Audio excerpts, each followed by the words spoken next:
Are you looking for the next craft beer to try? Well, maybe Teal Ridge from the Hop Butcher is the one for you.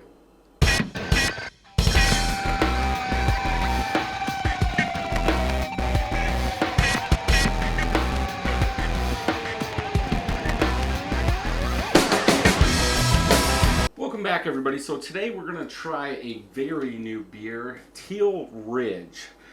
This is from the Hop Butcher for the world. I believe they're out of Chicago. Just looking on here, I don't see it. Yep, Illinois. Uh, this goes along with one you might see. Uh, I talked about this, that my audio got messed up, and I had one of my friends bring me some beers back from Chicago, Illinois area. And I did that, and the audio's messed up on the one, but I haven't done the edit to it yet because I know it's messed up. So you might see this one before that other one. Just putting it out there.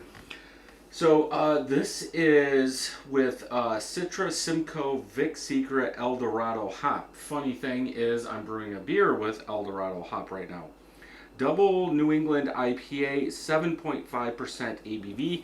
I wish on the can art they would have done a little something different down here so you can see it. But for the most part, it's fine.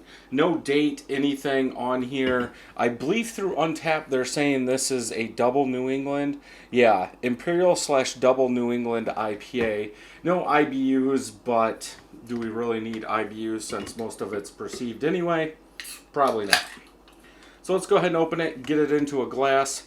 I did not roll this, and I do believe on the other one that I did leave some in the bottom, which I will do on this one, and I shook it up and poured it in there, and I did get a little bit more. So if you're buying these 16-ounce cans, it might be best to get like a 22-ounce glass or something like that so you can really shake it up and pour the whole thing in there, as I do think you will get a different smell and a different taste with everything in there. Old Nation, like M43 and Boss Tweed, tell you to roll the can before you pour it. This does not. So we do have almost an orange translucent head on there. It's coming up from the bottom, obviously. Almost all small bubbles, a couple medium ones, half a finger of head on this. Color. Yeah, orange juice, orange in color, very hazy, can't see through it. A couple bubbles coming up, but that's about it. Definitely screams New England IPA. Let's go ahead and smell.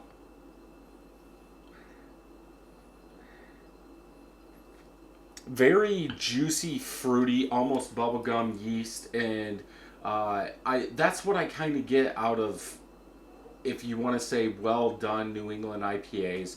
Like that fruit juice is so potent to me anyway. It comes through more as a bubblegum yeast, and that's what this does. But like I said, this is using Simcoe, and I do get bubblegum from Simcoe.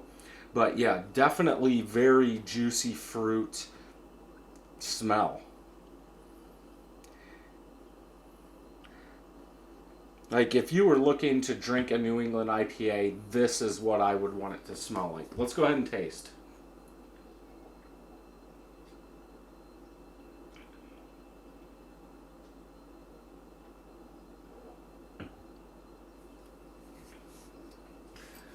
Very, very sweet fruit juice.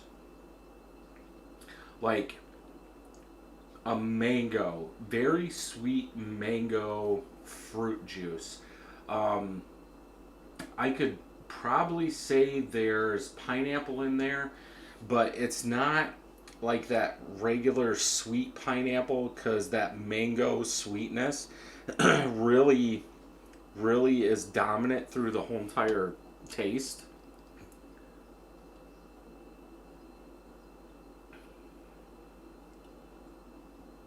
It almost tastes like there's lactose in there. Like the sweetness is big, but it's not like, oh, I could only drink one of these.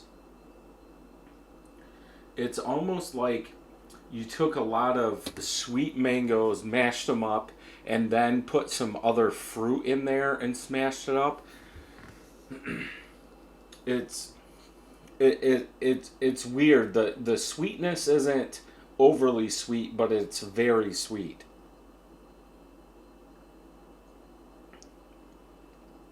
It's almost like drinking.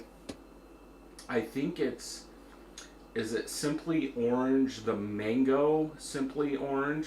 That's kind of what it has, not the acidic part, because it's like that sweetness does go back, and it's like there's lactose in there. But the bitterness for a double New England IPA is like nothing. I would say it's probably perceived around 30, maybe 40. But yeah, as I said, it's like there's lactose in this, but it's not. Usually lactose comes across as a vanilla for me, but this is like pure, like sweet lactose with mango.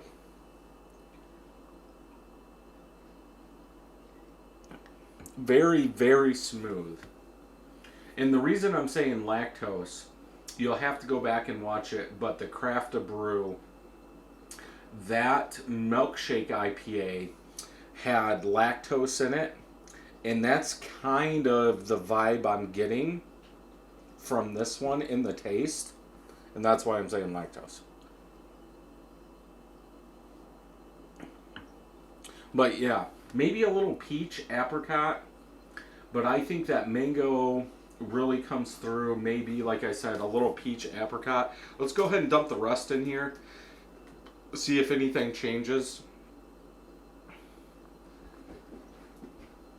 Oh, I saw something floating. Yep. So we got the yeast, whatever else is in there, the true. My guess is it's yeast. Obviously the head's 2 fingers now, but that's because we shook it up. Let's see if we get a different smell. This is almost a twofer. Yeah, I'm just saying, these beers, these New Englands can switch considerably if you don't shake them up and you just pour it in, then you shake it up and you pour it in. They are, it seems like a different animal. Now, I don't get that out of the keg when I brew, and I think it's because usually in a 5 gallon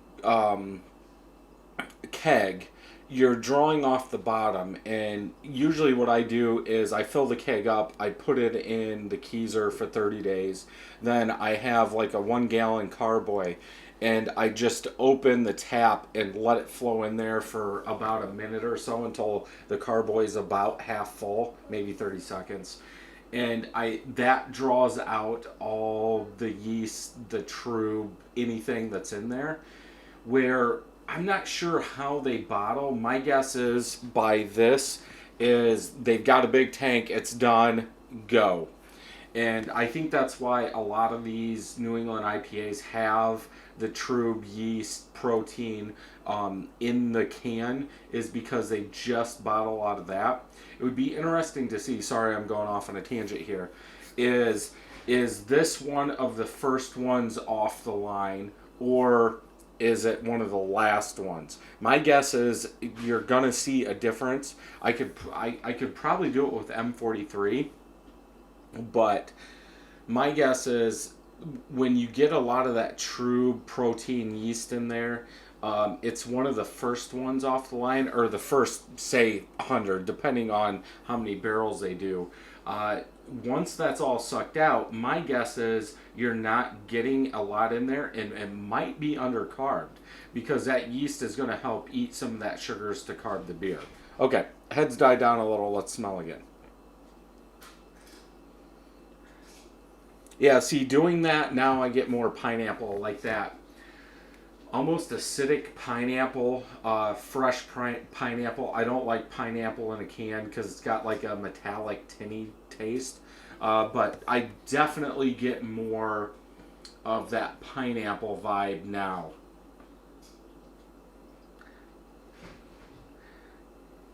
But that, eh, but that mango's still there. Like that pineapple is now dominant, but it it's weird. That mango is still lingering. It's not as much fruit juice as I was saying at the beginning, but there obviously it is. If you have pineapple and mango, you're going to get fruit juice. But let's go ahead and taste.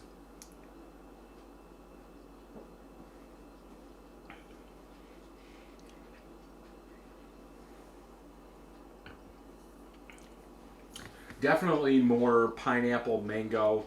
It tastes like a fresh pineapple now. But it seems that sweetness isn't as big as it was. Like that mango sweetness isn't there.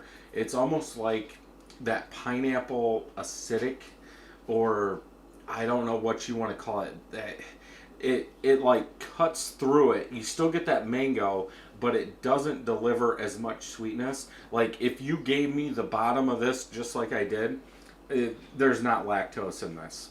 I don't get that as sweet of a taste as I do, or as I did. Actually, putting in the rest of it, I get a tiny bit of bitterness on the end, which you should get out of a Double New England. Um, they're going to use more malts to drive up the ABV, I'm guessing. Um, but you're going to have to use more hops to try and cut through some of that malt character. I think this does a good job. I'd probably have to go with a 4.5 out of 5 on this one. Yeah, definitely a good beer. I think it was $14 a 4-pack, if I remember correctly. But yeah, if you're in the Chicago, Illinois area, definitely one to pick up and try. If you like this video, check some more out over here. And until next time, happy brewing.